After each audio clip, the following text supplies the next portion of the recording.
कैसे उत्पन्न हुई शिवजी की बहन? क्यों परेशान हुई माँ Parvati? Hello friends, welcome back to my YouTube channel.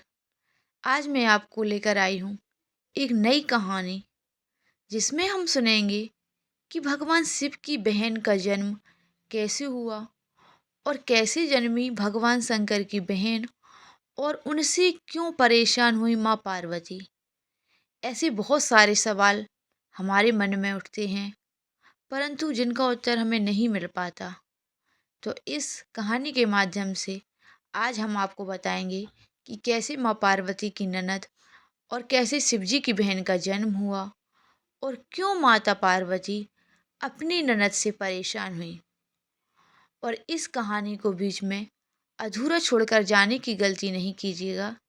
यदि कहानी को बीच में आधा अधूरा छोड़ छोड़ दिया तो शायद आपको कहानी सुनने का फल नहीं मिलेगा। तो प्लीज़ कहानी को लास्ट तक जरूर सुनिएगा।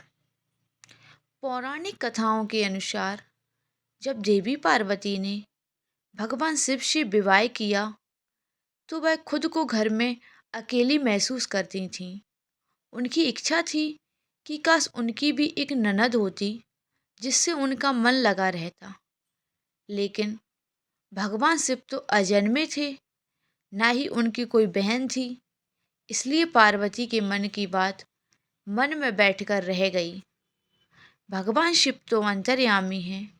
उन्होंने देवी पार्वती के मन की बात जान ली और उन्होंने पार्वती मैया से पूछा, क्या कोई समस्या है देवी? तब माता पार्वती ने कहा कि काश उनकी भी एक ननद होती। भगवान शिव ने कहा, मैं तुम्हें ननद तो लाकर दे दूं, लेकिन क्या ननद के साथ आपकी बनेगी? तब पार्वती जी ने कहा कि भला ननद से मेरी क्यों नहीं बनेगी? भगवान शिव ने कहा, ठीक है देवी, मैं तुम्हें एक ननद लाकर दे देता हूँ। भगवान शिव ने स्वयं अपनी माया से एक देवी को उत्पन्न कर दिया। ये देवी बहुत ही मोटी थीं। इनके पैरों में दरारें पड़ी हुई थीं। भगवान शिव ने कहा कि यह लो, तुम्हारी ननद आ गई। इनका नाम अशाबरी देवी है। देवी पार्वती अपनी ननद को देखकर बड़ी खुश हुई और झटपट अशाबरी देवी के लिए भोजन बनाने लगीं। अशाबरी देवी स्नान करने आईं और भोजन मांगने लगीं। तब देवी पार्वती ने भोजन परोस दिया। जब अशाबरी देवी ने खाना शुरू किया तो पार्वती जी के भंडार में जो कुछ भी था सारा खा गईं और महादेव के लिए कुछ भी नहीं बचा। इससे पार्वती दुखी हो गईं। इसके बाद जब देवी पार्वती ने ननद को पहनने के लिए नए वस्त्र दिए तो मोटी असाबरी देवी के लिए वह वस्त्र छोटे पड़ गए। पार्वती उनके लिए दूसरे वस्त्र का इंतजाम करने लगी। इस बीच ननद रानी को अचानक मजाक सूझ गया और उन्होंने अपने पैरों की दरारों में पार्वती जी को छुपा लिया। पार्वती जी का दम घुटने लगा। महादेव ने जब असाबरी देवी से पार्वती के बारे में पूछा तो असाबरी देवी ने झूठ बोला। जब शिवजी ने कहा कि कहीं ये तुम्हारी बदमाशी तो नहीं, और असाबरी देवी हंसने लगीं और जमीन पर पांव पटक दिया।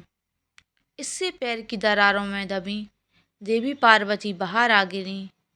उधर ननद के व्यवहार से देवी पार्वती का गुस्सा सातवें आसमान पर पहुंच गया। देवी पार्वती ने भगवान शिव से कहा कि कृपया ननद को जल्दी ससुराल भेजने की कृपा करें।